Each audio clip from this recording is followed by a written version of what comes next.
कर्पूरगौरं करुणावतारं संसारसारं भुजगेन्द्रहारं सदा वसन्तं हृदयारविन्दे भवं भवानी सहितं नमामि। देवादिदेव महादेव का चरण रूपी कमलमा वन्दना गर्दै सम्पूर्ण भक्त सज्जन वृन्दहरूका हृदयमा विराजमान हुनुभएका भगवानलाई प्रणाम गर्दै श्री शिव महापुराण अन्तर्गत 15औं भागको कथालाई अब अगाडि बढाइन्छ। अघिल्लो प्रसङ्गमा जब सती माताले राम भगवानको परीक्षा लिनुभएको थियो, त्यसैबाट प्रसङ्ग अगाडि सुरु हुन्छ। रामले भन्नुभयो, यसरी विष्णुलाई आफ्नो अखण्ड ऐश्वर्य सुम्पिएर उमा सहित शिव भगवान आफू कैलाश पर्वतमा बसेर आफ्ना पार्षदहरूसँग स्वतन्त्रतापूर्वक क्रीडा गर्नुहुन्छ। त्यसै समयदेखि विष्णु त्यहाँ गोठालाको वेशमा आएर गोप गोपी र गाईहरूको अधिपति भएर आनन्दपूर्वक बस्न थाल्नुभयो। उहाँले आनन्दित हुँदै सबै लोकको रक्षा गर्नुभयो। उहाँले शिवको आज्ञा अनुसार अनेकौं अवतार लिएर जगतको पालन गर्नुहुन्छ। शिवको आज्ञा अनुसार यस समयमा विष्णुले 4 भाइका रूपमा अवतार लिनुभएको छ। ती भाइ मध्ये सबैभन्दा जेठो राम, माइलो भरत, साइलो लक्ष्मण र कान्छो शत्रुघ्न हौं। म आफ्नो पिताको आज्ञा अनुसार सीता र लक्ष्मण सहित वनमा आएको थिएँ। यहाँ कुनै राक्षसले मेरी पत्नी सीताको अपहरण गरेकाले म आफ्नो भाइ सहित यो वनमा उनको खोजी गरिरहेको छु। तपाईको दर्शन पाएकाले मेरो कल्याण भयो। मलाई तपाईबाट सीता प्राप्त हुने, कुनै वरदान प्राप्त हुनेमा म विश्वस्त छु। तथा हजुरको अनुकम्पाले त्यो दुःख दिने दुष्ट राक्षसको वध गरेर म अवश्य सीतालाई फर्काएर ल्याउनेछु। आज मैले आफ्नो सौभाग्यको प्रभावले शिव र हजुरको कृपा प्राप्त गरेँ। यस प्रकारका धेरै कुरा गरिसकेपछि सतीलाई प्रणाम गरेर राम उहाँको आज्ञा अनुसार त्यो वनमा घुम्न थाल्नुभयो। रामका यस्ता कुरा सुनेपछि सती मनमनै शिवका परम भक्त रामको प्रशंसा गर्दै प्रसन्न भइन्। तर पनि आफ्नो कर्म सम्झिएर उनी ज्यादै शोकाकुल भएकी हुनाले उनको शरीरको कान्ति फिका भएकाले उनी ज्यादै उदास भएर शिवको नजिकमा आइन्। यसरी फर्किँदा बाटामा उनको मन मैले शिवको कुरा नमानेर रामप्रति शङ्का गरेर ठुलो भुल गरेँ भन्दै ज्यादै चिन्तित भयो र अब शिवलाई के जवाफ दिने भन्ने दुविधामा परिन्। यसरी पटक पटक विचार गर्दै उनले ज्यादै पश्चाताप गरिन्। शिवको नजिकमा गएर उनले मनै उहाँलाई प्रणाम गरिन्। उनको अनुहार चिन्तित थियो तथा उनी शोकाकुल र तेजविहीन भएकी थिइन्। सती यसरी दुखी भएकी देखेर शिवले उनीसँग भन्नुभयो, तिमीले कस्तो अनुसन्धान गर्यौ? शिवका यस प्रकारका कुरा सुनेपछि सती शिर निहुर्याएर उहाँको नजिकमा उभिन्। उनको मन धेरै चिन्तित भएको थियो। शिवले ध्यान दृष्टिले हेर्दा सती सबैको चरित्र जान्नु भएकाले उनलाई मानसिक रूपमा त्यागिदिनु भयो। वैदिक धर्म पालन गर्ने शिवले आफूले पहिले गरेको प्रतिज्ञा निष्फल हुन दिनु भएन। सतीलाई मानसिक रूपमा परित्याग गरेर उहाँ आफ्नो निवास स्थान कैलाश पर्वतमा जानुभयो। यसरी जाने सिलसिलामा शिव र सतीले सुन्ने गरी आकाशवाणी भयो, तपाईँ धन्य हुनुहुन्छ र तपाईँको प्रतिज्ञा पनि धन्य छ। यी तीनवटै लोकमा तपाईँ जस्तो महायोगी अर्को कोही छैन। यस प्रकारको आकाशवाणी सुनेपछि सतीको अनुहार फुस्रो भयो तथा उनले शिवसँग भनिन्, तपाईले कस्तो प्रतिज्ञा गर्नुभएको थियो? सतीका यस प्रकारका कुरा सुनेपछि शिवले पहिले आफ्नो विवाहका विषयमा विष्णुका अगाडि गरेको प्रतिज्ञा सुनाउनु भयो। सतीले त्यस समयमा आफ्नो पति शिवको ध्यान गरेर उहाँले आफूलाई परित्याग गरेको थाहा पाइन्। यसरी आफूलाई पतिले परित्याग गरेको जानेर सती धेरै शोकाकुल हुँदै सुख गर्न थालिन्।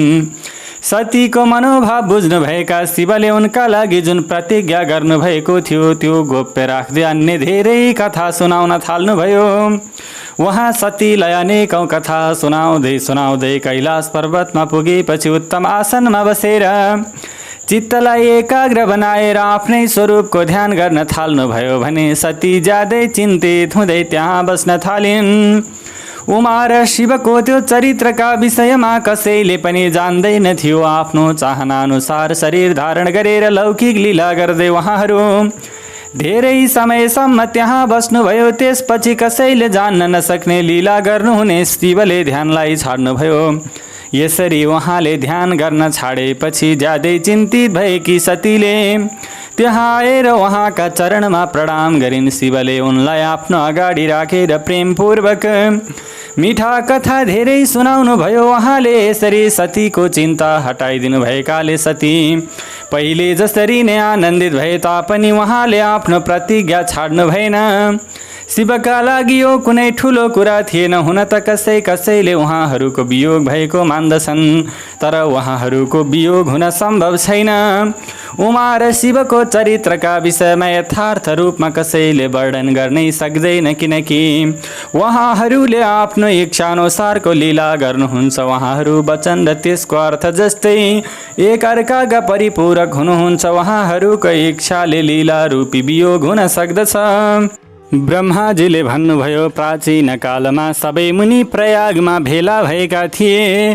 त्यहाँ भेला भएका ती सबै महात्माहरूले विधिपूर्वक एउटा ज्यादै ठुलो यज्ञ आयोजना गरे। त्यो यज्ञमा सनक सहितका सिद्ध देवर्षि प्रजापति देवता र ब्रह्म ज्ञान प्राप्त गरेका ज्ञानी पनि आएका थिए। म पनि सबै निगम र आगम सहित सपरिवार त्यहाँ गएको थिएँ। त्यहाँ अनेकौं शास्त्रको ज्ञानका बारेमा छलफल र वाद विवाद भइरहेको थियो। त्यस अवसरमा आफ्ना पार्षद र सती सहित शिव पनि त्यहाँ आउनुभयो। भगवान शिव आउनु भएको देखेपछि सबै देवता सिद्ध मुनिहरू र मैले पनि भक्तिपूर्वक प्रणाम गरेर उहाँको स्तुति गर्यौं।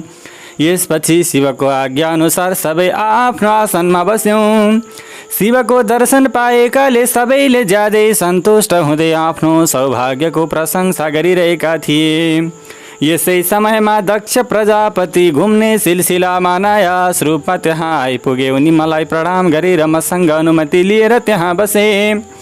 त्यस समयमा दक्षलाई ब्रह्माण्डको अधिपति बनाइएकाले सबैले उनको सम्मान गर्थे, तर यस प्रकारको पद पाएकाले उनको मनमा अहङ्कार उत्पन्न भएको थियो, किनकि उनले तत्त्वज्ञान प्राप्त गरेका थिएनन्। त्यस समयमा सबै देवर्षिले प्रणाम गर्दै स्तुति गरेर उनको सत्कार गरे पनि शिवले दक्षको सम्मान गर्नु भएन। उहाँ आफ्नो आसनमा बसिरहनु भयो। उहाँले आफ्नो अपमान गरेको सम्झिएर दक्ष प्रजापति मनमा नै रिसाएका थिए। उनले ज्ञानविहीन र अहङ्कारी भएकाले शिवप्रति कुदृष्टि राख्दै सबैले सुन्ने गरी उच्च स्वरमा भन्न थाले। दक्ष प्रजापतिले भने, यी देवता सर्वोत्तम ब्राह्मण र ऋषिले आफ्नो शिर झुकाएर मेरो सम्मान गर्दछन्, तर ती जुन प्रेत र पिशाचहरूले चारैतिरबाट घेरिएर बसेका छन् तिनीले दुष्ट मनुष्यले जस्तै गरी किन मलाई प्रणाम गरेनन्? स्मशानमा बस्ने निर्लज्जले मलाई प्रणाम नगर्नुको कारण के हो? यिनका वैदिक कर्म लुप्त भएका छन्।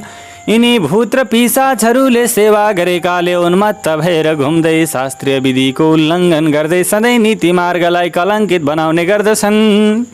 यिनीसँग बस्ने वा यिनको आचरणको अनुसरण गर्नेहरूले पाखण्डी दुष्ट पापमय आचरण गर्ने तथा ब्राह्मणलाई देखेर उद्दण्डतापूर्वक उसको निन्दा गर्ने स्वभाव भएकाहरू हुन्छन्। भएकाहरू पैदा गर्दछन्। यिनी आफू पनि स्त्रीमा ज्यादै आसक्त रहने तथा रति कर्ममा मात्रै सिपालु छन्। यसै कारण म यिनलाई श्राप दिन तत्पर भएको छु। यदि रुद्र चारवटै वर्णभन्दा अलग र कुरूप भएकाले यिनलाई यज्ञबाट बहिष्कार गरिदिनु पर्दछ। यिनी श्मशानमा बस्ने तथा उत्तम कुल र जन्मविहीन भएकाले यिनले देवताहरूसँगै यज्ञको भाग नपाउन्। ब्रह्माजीले भन्नुभयो, दक्षका यस प्रकारका कुरा सुनेर भृगु सहितका धेरै महर्षि रुद्रलाई दुष्ट स्वीकार गर्दै देवता सहित उनको निन्दा गर्न थाले तथा दक्षका कुरा सुनेर ज्यादै रिसाएका नन्दीले आफ्ना आँखा चञ्चल बनाउँदै दक्षलाई श्राप दिने विचार गरेर तत्कालै भने तिमीले मेरो स्वामी महेश्वरलाई किन यज्ञबाट बहिष्कार गरेका हो। जसको स्मरण मात्र गर्नाले यज्ञ सफल र तीर्थ पवित्र हुन्छन् उनै महादेवलाई तिमीले श्राप दिन कसरी सक्यौ।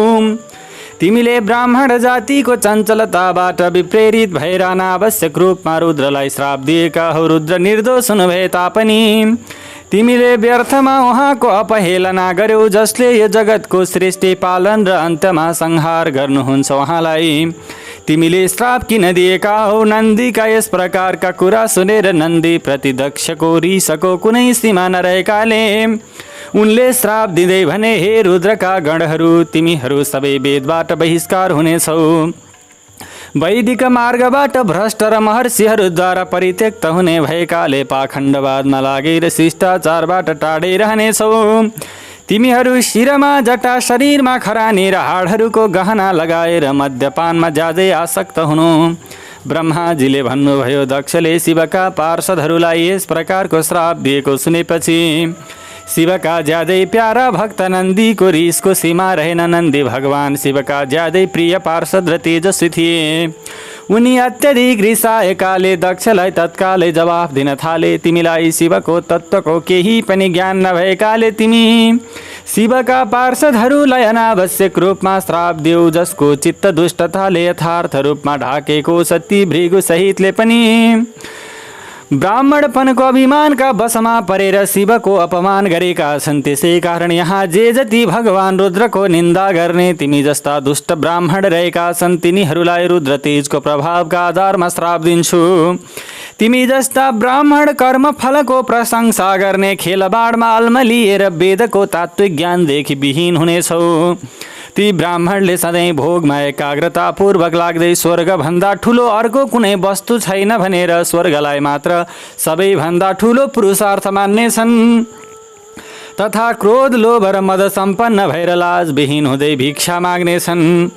कैयौँ ब्राह्मण वेद मार्गका आधारमा यी विभिन्न प्रकारका अनावश्यक यज्ञहरू गराउने ज्यादै गरिब हुने भएकाले सधैँ दान लिन मात्र खोज्ने त्यस्ता कार्यहरूमा लाग्नेछन्। अनि दूषित दान, जसले पाप कर्मबाट धन कमाएको छ, त्यस्ताको दान लिएर ती सबै ब्राह्मणहरू नरकमा पर्नेछन्।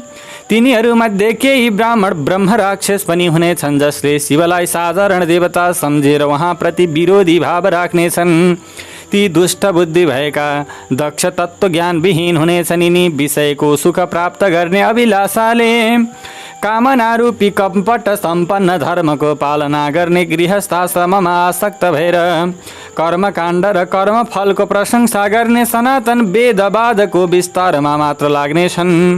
यिनको आनन्ददायक मुख नष्ट होस्, यिनी आत्मज्ञान बिर्सिएर पशु जस्तै हुनेछन् तथा यी कर्मच्युत भएर चाँडै बाख्राको मुख जस्तै मुख भएका हुनेछन्। यस प्रकारले अति रिसाएका नन्दीले ब्राह्मणहरूलाई र दक्षले शिवलाई श्राप दिएपछि त्यहाँ ज्यादै ठुलो खैला बैला मचियो। म वेदहरूको प्रतिपादक भएकाले मलाई शिव तत्त्वको राम्रो ज्ञान सही कारण दक्षको त्यो श्राप सुनेर मैले पटक पटक उनको र भृगु सहितका ब्राह्मणहरूको निन्दा गरेँ। शिवले पनि नन्दीका ती कुरा सुनेर हाँस्दै सुमधुर वचनमा उनलाई सम्झाउँदै भन्नुभयो, तिमी परम ज्ञानी भएकाले तिमीले यसरी रिसाउन उचित छैन। तिमीले मलाई श्राप दिएको भ्रममा परि अनावश्यक रूपमा ब्राह्मणको कुललाई श्राप दियो। यथार्थमा मलाई कसैको श्रापले छुन नसक्ने भएकाले तिमी उत्तेजित हुनु हुँदैन। वेद मन्त्र रूपी अक्षत्र र सूक्त सम्पन्न छ तथा त्यसका प्रत्येक सूक्तमा शरीर धारण गर्ने आत्मा परमात्मा रहेको हुनाले ती मन्त्रहरूको ज्ञाता आत्मज्ञानी हुन्छ। यसैले तिमीले रिसको बसमा परेर तिनीहरूलाई श्राप नदेऊ। कसैको बुद्धि जतिसुकै दूषित भए तापनि उसले वेदलाई श्राप दिन नसक्ने भएकाले अहिले मलाई श्रापले छोएको छैन। तिमी सनक सहितका सिद्धहरूलाई तत्त्वको ज्ञान दिन सक्षम भएकाले शान्त हो, किनकि मनै यज्ञ, यज्ञ कर्म यज्ञका अङ्ग उपाङ्ग यज्ञको आत्मा यज्ञमा एकाग्रता पूर्वक लाग्ने यजमान तथा मनै यज्ञबाट बहिष्कृत पनि हुँ। यथार्थमा सबै मनै हुँ। तिमी आफ्नो बुद्धिले यस विषयमा विचार गर। तिमी तत्त्वज्ञानले प्रपञ्चलाई ढाकेर आत्मनिष्ठ ज्ञानी र रिस लगायतले सुन्ने हो। ब्रह्माजीले भन्नुभयो भगवान शिवले यसरी सम्झाउनु भएपछि नन्दी विवेक सम्पन्न भएकाले रिस रहित र शान्त भए। भगवान शिव पनि आफ्नो ज्यादै प्रिय पार्षद नन्दीलाई तत्कालै तत्त्वको ज्ञान दिएर प्रमथगण सहित त्यहाँबाट प्रसन्नतापूर्वक आफ्नो ठाउँमा जानु भएपछि रिसले परिपूर्ण भएका दक्ष पनि ब्राह्मणहरूले घेरिएर आफ्नो ठाउँमा गए। तर उनको मनमा शिवप्रति ईर्ष्या भाव रहिरहेको थियो। त्यस समयमा रुद्रलाई श्राप दिएको घटना सम्झिएर दक्षलाई रिस उठिरहन्थ्यो। उनी शिवप्रतिको श्रद्धाभाव परित्याग गरेर शिवको पूजा गर्नेहरूको निन्दा गर्न थाले। यसै प्रकार शिवसँग वैरभाव गरेर दक्षले जुन दुष्ट बुद्धिको परिचय दिएका थिए त्यसका विषयमा मैले तिमीलाई बताइदिएँ। अब तिमी पराकाष्ठामा पुगेको उनको दुर्बुद्धि बारेमा विस्तारमा सुन। एक समयको कुरा हो, दक्षले ज्यादै ठुलो यज्ञ आरम्भ गरेका थिए। त्यो यज्ञको दीक्षा लिएपछि उनले देवर्षि महर्षि र देवताहरू सबैलाई आमन्त्रण गरेकाले ती सबै यज्ञमा आएका थिए। त्यो यज्ञमा अगस्त्य, कश्यप, अत्रि, वामदेव, भृगु, दधीचि, वेदव्यास, भारद्वाज, गौतम, पैल, पराशर, गर्ग, भार्गव, ककुश, सित, सुमन्तो, त्रिका, कङ्कर, वैशम्पायन तथा अन्य धेरै मुनि आफ्ना स्त्री र पुत्र सहित सहभागी भएका थिए। बाहेक सबै देवता ज्यादै उन्नतिशाली राजाहरू र सबै उपदेवताहरू आफ्नो सैन्य शक्ति सहित त्यहाँ आएका थिए। दक्षले प्रार्थना गरेर मलाई पनि आमन्त्रण गरेका थिए। यसै गरी अनेकौं प्रार्थना गरेर विष्णुलाई पनि त्यो यज्ञमा आमन्त्रण गरिएको थियो। शिवमा विरोधपूर्ण भाव राख्ने दक्षले तिनीहरूको ज्यादै सत्कार गरेका थिए तथा विश्वकर्माले अति प्रकाशमय धेरै ठुलो र ज्यादै बहुमूल्य अलौकिक भवन बनाइदिएका थिए। दक्षले आफूले आमन्त्रण गरेका अतिथिहरूलाई त्यही भवनमा राखेका थिए तथा सबै सम्मानित भएर आफ्ना लागि योग्य ठाउँमा बसेका थिए। दक्षको यो महायज्ञ कनखल नाम भएको तीर्थमा भइरहेको थियो। त्यसमा दक्षले भृगु सहितका महर्षिलाई ऋत्विज बनाएका थिए भने समग्र मरुद्गण सहित विष्णु आफै त्यसको अधिष्ठाता हुनुहुन्थ्यो। म तीनवटै वेदको विधि सिकाउने वा बताउने ब्रह्मा बनेको थिएँ। यसै गरी सबै दिक्पाल आफ्ना हतियार तथा परिवार सहित ढोकेर रक्षक बनेका थिए। उनीहरूले सधैँ कौतूहल उत्पन्न गराइरहन्थे। यज्ञ आफै सुन्दर रूप धारण गरेर दक्षको त्यो यज्ञ मण्डपमा आएका थिए। महर्षिहरूले वेद धारण गरेका थिए भने अग्निले पनि त्यो महायज्ञमा हवन गरिएको हविष्य स्वीकार गर्नका लागि आफ्ना अनेकौं रूप प्रकट गराएका थिए। त्यहाँ 88,000 ऋत्विजले एकै पटक हवन गरिरहेका थिए तथा 64,000 देवर्षि त्यहाँ उद्गाता थिए। यसै गरी अध्वर्यु र होता पनि त्यति नै थिए। नारद सहितका देवर्षि सप्तर्षि अलग अलग कीर्तन गरिरहेका थिए। दक्षले आफ्नो त्यो यज्ञमा गन्धर्व, विद्याधर र सिद्धहरू, 12 आदित्य, तिनका गणहरू, यज्ञहरू, नागलोक घुमफिर गर्ने नागहरू सहित धेरैलाई वर्ण गरेका थिए। यसै गरी ब्रह्मर्षि, राजर्षि र देवर्षिको समुदाय र धेरै राजा पनि त्यो यज्ञमा आमन्त्रित भएकाले आफ्ना मित्र, मन्त्री र सेना सहित आएका थिए। दक्षले आफ्नो त्यो यज्ञमा वसु समेतका सबै देवताहरूलाई पनि वर्ण गरेका थिए। दक्षले कौतुक र मङ्गलाचार गरेर यज्ञको दीक्षा लिएर स्वस्ति वाचन हुन थालेपछि आफ्नी पत्नी सहित ज्यादै शोभायमान भएर रहन थाले। यो सबै कार्य गरे तापनि ज्यादै दुष्ट आत्मा भएका दक्षले त्यो यज्ञमा भगवान शिवलाई अपमान गर्ने उद्देश्यले आमन्त्रण गरेनन्।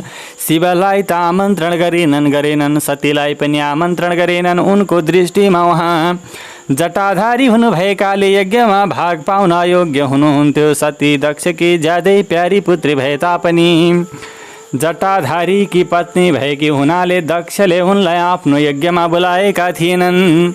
यस प्रकारले दक्षको यज्ञ आरम्भ भएर यज्ञ मण्डपमा आएका ऋत्विजहरूले आफ्नो कार्य गर्न थाले। यसरी कार्य गर्न थालेपछि त्यहाँ भगवान शिवलाई नदेखेका हुनाले शिवका भक्त दधीचीको ज्यादै चित्त व्याकुल भएकाले उनले भने, यो यज्ञमा उपस्थित भएका सबैले मेरो कुरा ध्यानपूर्वक सुन। यो यज्ञमा भगवान शिव अनुपस्थित हुनको कारण के हो? हुन त यो यज्ञमा देवता ठुला ठुला मुनि र लोकपाल आएका छन्, तर पनि शिवको उपस्थिति नभएपछि यो यज्ञ शोभाविहीन हुन्छ।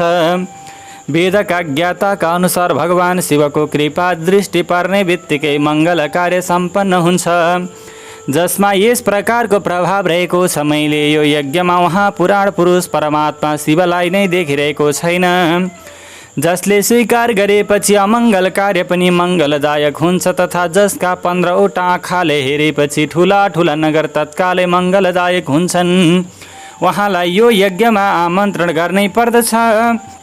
यसै कारण हामीले भगवान शिवलाई तत्कालै आमन्त्रण गर्नुपर्छ, अथवा यो यज्ञको पूर्णताका लागि ब्रह्मा विष्णु इन्द्र लोकपालहरू ब्राह्मणहरू र सिद्धहरूको सहयोगमा हामीले शिवलाई यहाँ ल्याउनै पर्दछ। त्यसै कारण हामी सबैले भगवान शिव विराजमान हुनुभएको स्थानमा गएर त्यहाँबाट दक्षकी पुत्री सतीसहित उहाँलाई तत्कालै यहाँ ल्याउँ। यदि भगवान शिव यहाँ आउनुभयो भने उहाँबाट सबै पवित्र हुनेछ, किनकि उहाँलाई सम्झँदा उहाँको नाम स्मरण गर्दा सबै कार्य पुण्यदायक हुन्छ। यसैले हामीले शिवलाई यहाँ ल्याउने भरसक प्रयास गर्नुपर्दछ। यदि भगवान शिव आउनु भएन भने यो यज्ञ सदाका लागि अधुरै भएर समापन हुनेछ।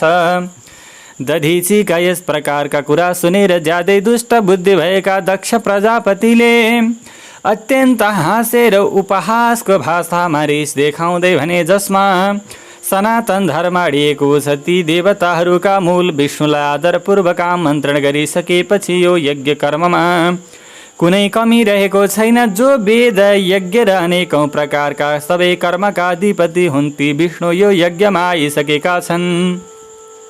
यिनी बाहेक यहाँ वेद उपनिषद र विभिन्न आगम सहित ब्रह्मा पनि आएका छन्, तथा समग्र देवता सहित इन्द्र आफै आएका छन् भने तिमी जस्ता निष्पाप महर्षि यो यज्ञमा उपस्थित रहेका छन्। जुन जुन महर्षि यज्ञमा उपस्थित हुन योग्य शान्त र सुपात्र छन्, वेद र वेदको तत्त्वका ज्ञाता छन् र दृढतापूर्वक ब्रह्मचर्यको पालना गर्दछन्, ती सबै र तिमी आफै पनि यहाँ आइसकेकाले अब यहाँ रुद्रको कुनै औचित्य छैन। ब्रह्माको आज्ञा अनुसार मैले आफ्नी पुत्रीको विवाह रुद्रसँग गरिदिएको हुँ। उनी कुलविहीन भएको कुरा मलाई ज्ञान छ, किनकि उनका माता पिता छैनन्। उनी भूत प्रेत र पिशाचहरूका स्वामी हुन्, उनलाई अतिक्रमण गर्न ज्यादै कठिन छ। उनी आफ्नो प्रशंसा गर्ने अविवेदी जडवादी मौन रहने र ज्यादै ईर्ष्यालु भएकाले यो यज्ञमा आमन्त्रण गर्नका लागि कदापि योग्य छैनन्। यसैले मैले उनलाई यहाँ आमन्त्रण नगरेको हुँ। त्यसै कारण महर्षि दधीचीले फेरि कहिल्यै यस्तो कुरा नगर्नु। म सबैलाई यो यज्ञ सफल बनाउन अनुरोध गर्दछु। दक्षका यस प्रकारका कुरा सुनेपछि दधीचीले त्यहाँ आएका सबै देवता र मुनिहरूलाई सुनाउँदै ज्यादै सारगर्भित कुरा बताउने सिलसिलामा भने, भगवान शिव अनुपस्थित भएकाले यो यज्ञमा परिणत हुने भएको हुँदा यो यज्ञ भन्न योग्य रहेन, तथा विशेष गरेर यो यज्ञबाट तिम्रो विनाश हुनेछ। यस प्रकारका कुरा गरेपछि दधीची एक्लै दक्षको यज्ञ मण्डपबाट निस्किएर तत्कालै आफ्नो आश्रम गएपछि त्यहाँ जो शिवका भक्त तथा शिवको मतको अनुसरण गर्ने उपस्थित भएका थिए, ती पनि दक्षलाई त्यसरी नै श्राप दिएर तत्कालै त्यहाँबाट निस्किएर आफ्नो आश्रममा गए। त्यो यज्ञ मण्डपबाट यसरी महर्षि दधीची तथा अन्य ऋषिहरू निस्किएर गएपछि अविवेकी र शिवमा विरोधाभाव राख्ने ती दक्षले मुनिहरूको उपहास गर्दै भने, जसलाई शिव मात्र प्रिय छन् ती नाम मात्रका ब्राह्मण दधीची गए। उनी जस्तै अरू पनि मेरो यज्ञ मण्डपबाट निस्कियो। ज्यादै कल्याणदायक कुरा हो र मेरो चाहना पनि यही थियो। जसको चित्त विचार गर्ने शक्तिविहीन छ, जो बुद्धिमन्द भएकाले मिथ्यावादमा लागेको छ, वेदले बहिष्कार गरेका दुराचारीहरूले यज्ञ कर्ममा नबस्नै उचित हुन्छ। विष्णु सहितका सबै देवता र ब्राह्मण वेदवादी भएकाले सबै मिलेर मेरो यो यज्ञ सफल बनाइदेऊ। ब्रह्माजीले भन्नुभयो। दक्षका यस प्रकारका कुरा सुनेपछि शिवको मायाको पर्दाले यथार्थ रूपमा ढाकिएका सबै देवर्षिले त्यो यज्ञमा देवताहरूको पूजा र हवन गर्न थाले। हे नारद, मैले तिमीलाई यज्ञ मण्डपमा दक्षले पाएको श्रापका बारेमा बताइदिएँ। अब यज्ञ विनाश भएको घटना सुनाउँछु, ध्यानपूर्वक सुन। जुन समयमा देवर्षि ज्यादै उत्साहित हुँदै दक्षको यज्ञमा हवन गरिराख्नु भएको थियो, त्यस समयमा दक्षकी पुत्री सती गन्धमादन पर्वतमा आफ्ना साथीहरूका बीचमा रहेर अनेकौं प्रकारका उत्तम क्रीडा गरिरहेकी थिइन्। यसरी आनन्दपूर्वक क्रीडा गरिरहेकी सतीले रोहिणी सहित चन्द्रमा दक्षको यज्ञमा जान लागेको देखेर उनले आफ्नी प्यारी सङ्गिनी विजयासँग भनिन्, तिमीले तत्कालै गएर सोध त यी चन्द्रमा रोहिणी सहित कहाँ जान लागेका रहेछन्। सतीले यस प्रकारको अनुरोध गरेकी हुनाले विजयाले तत्कालै चन्द्रमाको नजिकमा गएर उचित शिष्टाचारपूर्वक उनीसँग भनिन्, तपाईँ कहाँ जान लाग्नु भएको हो? विजयाका यस प्रकारका कुरा सुनेपछि चन्द्रमाले आफ्नो यात्राको लक्ष्य बताउने सिलसिलामा दक्षले यज्ञको आयोजना गरेको कुरा विस्तारमा सुनाए। यसपछि विजयाले सतीको नजिकमा गएर चन्द्रमाले भनेको कुरा जस्ताको तस्तै बताइदिन्। विजयाका यस प्रकारका कुरा सुनेर सती ज्यादै आश्चर्यचकित भइन्। उनले धेरै विचार गर्दा पनि आफूलाई आमन्त्रण नगर्नुको कारण पत्ता लगाउन सकिनन्। त्यसपछि उनले आफ्ना पार्षदहरूले यथार्थ रूपमा घेरिनुभएका शिवका नजिकमा गएर उहाँसँग भनिन्, मैले सुने अनुसार मेरो पिताले ज्यादै ठुलो यज्ञको आयोजना गर्नुभएको रहेछ तथा त्यसमा सबै देवर्षि भेला भएका रहेछन्। तपाईँले त्यो यज्ञमा जाने चाहना किन नदेखाउनु भएको हो? यस विषयमा मलाई विस्तारमा बताउनुहोस्, किनकि आफन्तले आफन्तसँग घुलमिल गर्नुपर्छ र यस प्रकारको घुलमिलले प्रेम भाव बढाउँछ। यसकारण तपाईँले मेरो कुरा स्वीकार गरेर आजै त्यो यज्ञमा जाने प्रयत्न गर्नुहोस्। सतीका यस प्रकारका कुरा सुनेपछि दक्षका बाणरूपी वचनले हृदय छिया भएका शिवले सुमधुर वचनमा भन्नुभयो, तिम्रा पिता दक्षले म प्रति विरोध भाव राख्दछन्। जो प्रमुख देवता र ऋषि अहङ्कारी, विवेकी र ज्ञानविहीन छन्, तिनीहरू मात्र तिम्रो पिताको यज्ञमा गएका छन्। जुन मनुष्य नबोलाइकन अर्काको घरमा जान्छ त्यहाँ उसको ज्यादै अनादर हुने भएकाले त्यो मृत्युभन्दा पनि धेरै कष्टदायक हुन्छ। यसै कारण तिमी र मैले दक्ष प्रजापतिको यज्ञमा जान उचित हुँदैन। भगवान शिवका यस प्रकारका कुरा सुनेपछि सतीले रिसाउँदै भनिन्, तपाईँ सबैको ईश्वर हुनुहुन्छ तथा जो गएपछि यज्ञ सफल हुन्छ वहाँ तपाईँलाई मेरो दुष्ट पिताले आमन्त्रण गर्नु भएन। मलाई वहाँको अभिप्राय जान्ने इच्छा छ तथा म त्यहाँ आएका दुष्ट देवर्षिहरूको मनको भाव पनि बुझ्न चाहन्छु। यसै कारण म आजै पिताको यज्ञमा जानेछु तथा तपाईँले मलाई त्यहाँ जाने आज्ञा दिनुहोस्। तब शिवजीले भन्नुभयो, यदि तिम्रो आफ्नो पिताको यज्ञमा जाने इच्छा छ भने तिमी मेरो आज्ञा अनुसार त्यहाँ जाऊ। यो नन्दी नाम भएको साँडे सुसज्जित छ। तिमी एउटी महारानी जस्तै गरी राजोपचार सहित यसमा सवार भएर प्रमथगण साथमा लिएर जाऊ। यसरी शिवको आज्ञा पाएपछि सुन्दर आभूषणहरूले सुसज्जित भएकी सती सबै साधन सम्पन्न भएर आफ्नो पिताको घरतिर लागिन्। परमात्मा शिवले उनलाई सुन्दर वस्त्र आभूषण सेतो छाला चमर सहित महाराजाका लागि उचित सामग्री दिनुभयो। भगवान शिवको आज्ञा अनुसार 60,000 रुद्रगण अत्यन्तै प्रसन्नता उत्साह तथा कौतूहल पूर्वक सतीसँगै गए। शिवका गणले सतीका लागि ज्यादै ठुलो उत्सवको आयोजना गरे। ती सबै गण ज्यादै उत्साहपूर्वक काम गर्न तथा सती र शिवको यशको कीर्तन गर्न थाले। त्यस समयमा गरिएको जय जयकारको आवाजले तीनवटै लोक गुन्जायमान हुन थाले। ब्रह्माजीले भन्नुभयो, सती दक्षको यज्ञ भइरहेको ठाउँमा गइन्। त्यहाँ उपस्थित भएका देवता सहित सबैले ज्यादै उत्साहपूर्वक काम गरिरहेका थिए। सतीले आफ्नो पिताको घर अनेकौं प्रकारका ज्यादै आश्चर्यजनक वस्तुहरूले परिपूर्ण उत्तम कान्ति सम्पन्न मनै लोभ्याउने तथा देवता र ऋषिहरूको समुदायले भरिभराउ भएको देखिन्। सती त्यो भवनको ढोकामा पुगेपछि आफ्नो वाहन नन्दीबाट ओर्लिएर एक्लै तीव्र गतिमा यज्ञ मण्डपमा गइन्। यसरी सती आएकी देखेपछि उनकी माता अश्विनी र उनका बहिनीहरूले उनको यथोचित सत्कार गरे। तर दक्षले उनलाई देखे पनि नदेखेको जस्तो गरेकाले उनका डरले शिवको मायाबाट मोहित भएका अन्यले पनि सतीको आदर गर्न सकेनन् तथा यसरी सबैबाट तिरस्कृत हुँदा सती ज्यादै आश्चर्यचकित हुनुभयो।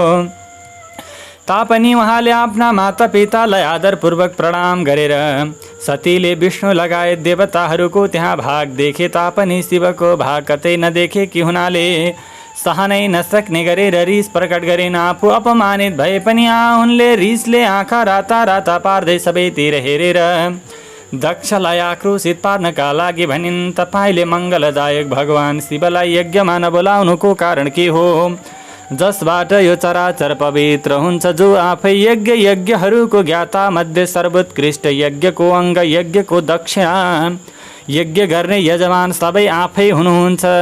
उहाँ शिवको अनुपस्थितिमा गरिएको यो यज्ञ सिद्ध वा सफल हुन सक्दैन, जसलाई सम्झदा मात्र पनि सबै पवित्र हुन्छ। उहाँ नआउनु भएपछि यो समग्र यज्ञ पवित्र हुनेछ। के तपाईले भगवान शिवलाई साधारण देवता सम्झेर उहाँको अपमान गर्नुभएको हो? त्यसो हो भने आज तपाईको बुद्धि भ्रष्ट भएछ, यसै कारण तपाईँ पिता भए पनि मेरो दृष्टिमा अधम साबित हुनुभयो। भगवान शिव नआउनु भएको यज्ञमा यी विष्णु ब्रह्मा सहितका देवता र मुनिहरू किन आएका होलान्? यस प्रकारका कुरा गरेपछि सतीले विष्णु ब्रह्मा इन्द्र सहितका सबै देवता र ऋषिहरूलाई अत्यन्त दुखी वचनद्वारा खेदभाव प्रकट गरिन्।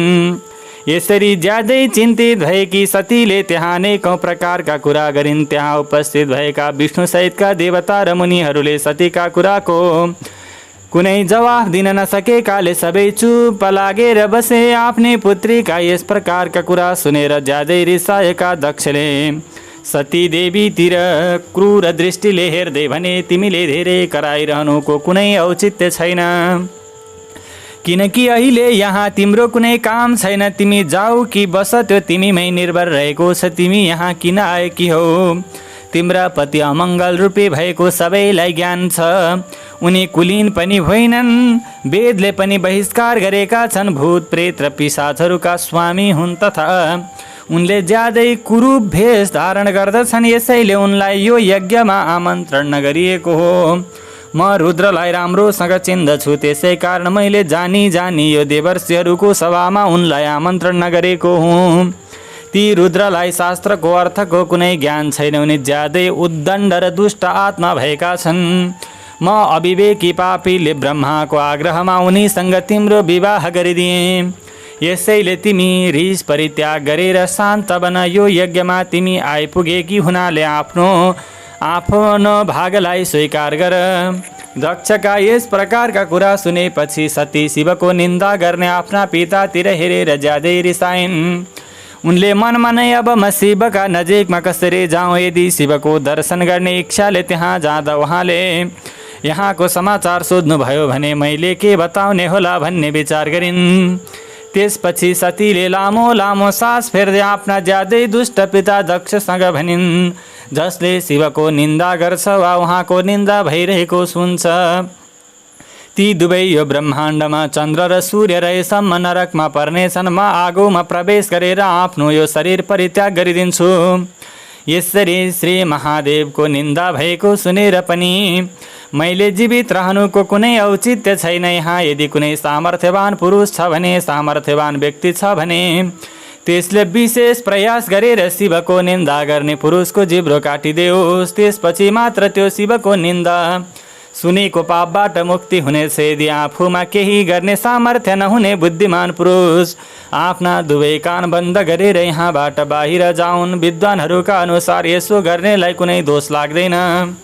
यसरी धर्मनीतिका विषयमा बताउनु पर्दा सतीलाई आफू त्यहाँ आएकीमा ज्यादै पश्चाताप लाग्यो। उनले ज्यादै व्याकुल चित्तले भगवान शिवले बताउनु भएका कुरा सम्झिन्। यसपछि सतीले अत्यधिक रिसाउँदै निडर भएर विष्णु सहितका देवता मुनिहरू र दक्षसँग भनिन्, तिमी भगवान शिवको निन्दा गर्ने भएकाले तिमीहरूलाई ज्यादै ठुलो पश्चाताप हुनेछ। यहाँ ज्यादै ठुलो भोग गरिसकेपछि अन्तमा तिमीले यातना भोग्नु पर्नेछ, जसका लागि कोही प्रिय र अप्रिय छैन। वहाँ वैरभावविहीन शिवको विरोधमा तिमी बाहेक अरू कोही पनि लाग्नै सक्दैन। जुन मनुष्य ज्यादै दुष्ट छ त्यसले ईर्ष्याका कारणले महापुरुषहरूको निन्दा गर्नु कुनै आश्चर्यको कुरा होइन। तर जसको महात्मा हरूका चरणको धुलोको प्रभावले ज्ञान रूपी अन्धकार हटिसकेको छ। त्यसले महापुरुषहरूको निन्दा गर्नु कदापि उचित हुँदैन।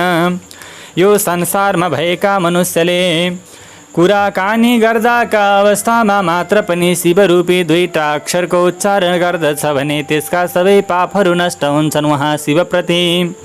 तिमीले द्वेष भाव राख्नु ज्यादै आश्चर्यको कुरा हो। यथार्थका तिमी अमङ्गल रूपी भएकाले तिम्रो मुख हेर्ने पनि नरकमा पर्दछ। जसलाई तिमीले नामले शिव र कामले अशिव बताइरहेका छौ उहाँका विषयमा तिमी बाहेक अरू कसैलाई के ज्ञान छैन र? के ब्रह्मा सहितका देवता सनक लगायतका ऋषिहरू मुनि र ज्ञानीलाई उहाँको स्वरूपको ज्ञान छैन र? भगवान शिवले जटा फैलाउनुहुन्छ, कपाल धारण गरेर श्मशानमा भूतहरूसँग आनन्दपूर्वक बस्नुहुन्छ, खरानी र मनुष्यका मुण्डहरूको माला लगाउनुहुन्छ भन्ने जानेर पनि मुनि र देवताले उहाँका चरणहरूबाट झरेको निर्मालले ज्यादै आदरपूर्वक आफ्नो टाउकोमा लगाउनुको कारण के हो? भगवान शिव साक्षात् परमात्मा हुनुभएकाले उनीहरूले यसो गरेका हुन्। प्रवृत्ति र निवृत्ति गरेर दुई मार्गका कर्म हुन्छन्, दुई प्रकारका कर्म हुन्छन्। ज्ञानीले यस कुरामा विचार पुर्याउनु पर्दछ। वेदमा रागी र विरागी दुई प्रकारका अलग अलग अधिकारका विषयमा विस्तारमा बताइएको छ। यी एक अर्काका विरोधी कर्म भएकाले एउटै कर्ताले यी दुवैको पालना गर्न सक्दैन। भगवान शिव परब्रह्म परमात्मा हुनुभएकाले उहाँमा यी दुवै कर्मको कुनै प्रभाव पर्दैन। उहाँको कुनै कर्म नभएकाले उहाँले कुनै कर्म गरिरहन जरुरी नै छैन। हाम्रो ऐश्वर्य भएकाले त्यसको कुनै लक्षण देखिँदैन तथा आत्मज्ञानीले मात्र त्यसको अनुभूति गर्दछन्। तिमीसँग त्यो ऐश्वर्य छैन किनकि त्यो ऐश्वर्य यज्ञ मण्डपमा बसेर यहाँको अन्नले तृप्त हुने भोगभन्दा धेरै परको रहेको छ। जो महापुरुषहरूको निन्दा गर्ने दुष्ट स्वभाव सम्पन्न छ त्यसको जन्म औचित्यविहीन हुन्छ। त्यसैले विद्वानले त्यस्तासँग सम्बन्ध कहिल्यै जोड्नु हुँदैन। जुन समयमा भगवान शिवले तिमीसँग मेरो सम्बन्ध जोडेर दाक्षायणी यानकी दक्षकी पुत्री भनेर सम्बोधन गर्नुहुन्छ त्यस समयमा मेरो मन धेरै दुखी हुनेछ। यसै कारण मैले तिम्रो अङ्गबाट उत्पन्न भएको यो सब जस्तै घृणित शरीर अहिले परित्याग गर्ने निश्चय गरेकी छु। यहाँ उपस्थित भएका देवता र मुनिहरूले मेरो कुरा ध्यानपूर्वक सुन। तिमीहरूको हृदयमा दुष्टता भरिएकाले तिमीहरूले यो गर्न उचित छैन। तिमीहरू सबै महामूर्ख हो किनकि तिमीहरूलाई शिवको निन्दा ज्यादै प्रिय लागिरहेको छ। यसै कारण भगवान शिवले तिमीहरूलाई यो कर्मको दण्ड अवश्य दिनुहुनेछ।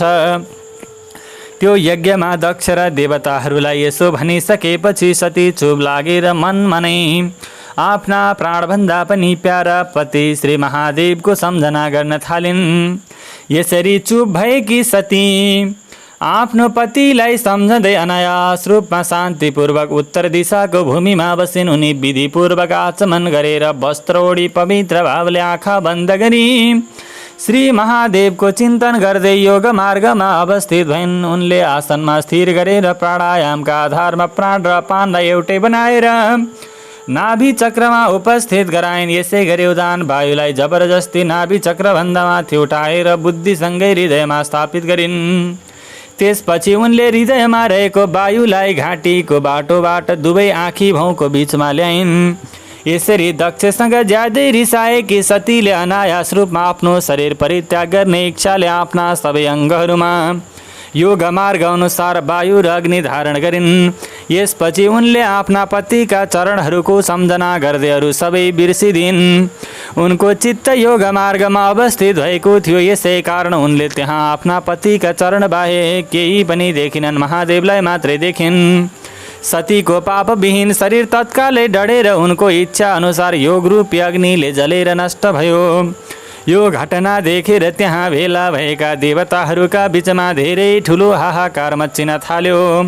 उनीहरूको यो ज्यादै आश्चर्यमय विचित्र र धेरै डरलाग्दो कोकोहुलो आकाश र पृथ्वीमा सबैतिर फैलियो। मनुष्यहरूले भन्न थाले, ओहो भगवान शिवकी पत्नी सतीले कुन दुष्टको दुर्व्यवहारबाट रिसाएर आफ्नो प्राण परित्याग गरिन्। ब्रह्माका पुत्र दक्षले आफ्नो ज्यादै ठुलो दुष्टता देखाए। यो समग्र संसार जसको सन्तान हो उनकी पुत्री सतीले अपमानित भएर आफ्नो प्राण त्यागिन्। भगवान शिवकी पत्नी सबै सत्पुरुषहरूबाट सम्मान पाउन योग्य थिइन्। यथार्थका दक्षको हृदय ज्यादै असहिष्णु रहेछ। यी दक्ष ब्राह्मणका विरोधी रहेछन्, यी धर्मका विरोधी रहेछन्, यी कुलका विरोधी रहेछन्, यी जनहरूका विरोधी रहेछन्। यसै कारण समग्र संसारमा उनको अपयश फैलिनेछ। उनले आफ्नी पुत्रीले प्राण त्याग गर्न लाग्दा पनि उनलाई रोकेनन्। जुन समयमा सबैले यस प्रकार कुरा गरिरहेका थिए त्यसै समयमा सतीले यसरी आश्चर्यजनक तरिकाले प्राण त्याग गरेको देखि शिवका पार्षद तत्कालै ज्यादै रिसाउँदै शस्त्र अस्त्र लिएर दक्षको वध गर्न तयार भए। त्यो यज्ञ मण्डपको ढोकामा उभिएका शिवका ज्यादै बलवान 60,000 पार्षदले हामीलाई धिक्कार छ भन्दै ज्यादै उच्च स्वरमा पटक पटक कोहो होलो मचाउन थाले भने कैयौं पार्षदले शोकले धेरै व्याकुल हुँदै तीखा शस्त्रहरूले आफ्नी मातालाई सम्झेर आफ्नै शरीरका अङ्गहरूमा बारम्बार प्रहार गर्न थाले। ओम नमः शिवाय। हवस् त दर्शक महानुभावहरू, आजको यस श्रृङ्खलामा हामीले शिव महापुराणको पावन कथा अन्तर्गत विशेष गरेर सती देवी र शिवजीका बीचमा भएका विभिन्न संवादहरू, त्यसै गरी दक्ष प्रजापतिले यज्ञ गरेको प्रसङ्ग, त्यसमा सती देवीको बिना निमित्त आगमन भएको र अपमानका कारणले गर्दाखेरि योग मार्गद्वारा प्राणत्याग गरेको सम्म प्रसङ्गलाई श्रवण गऱ्यौँ। भोलिका दिनमा यहाँभन्दा उपरान्तका कथाहरू लिएर उपस्थित हुनेछौँ। भगवानको भक्तिमा हजुरहरूको चित्त लागिरहोस्। गौरी शङ्कर भगवानको परम कृपा हजुर तथा हजुरका परिवारजनमा सदा सर्वदा रहिरहोस्। नमस्कार। तब तत्त्वं न जानामि कीदृशोऽसि महेश्वर, यादृशोऽसि महादेव तादृशाय नमो नमः।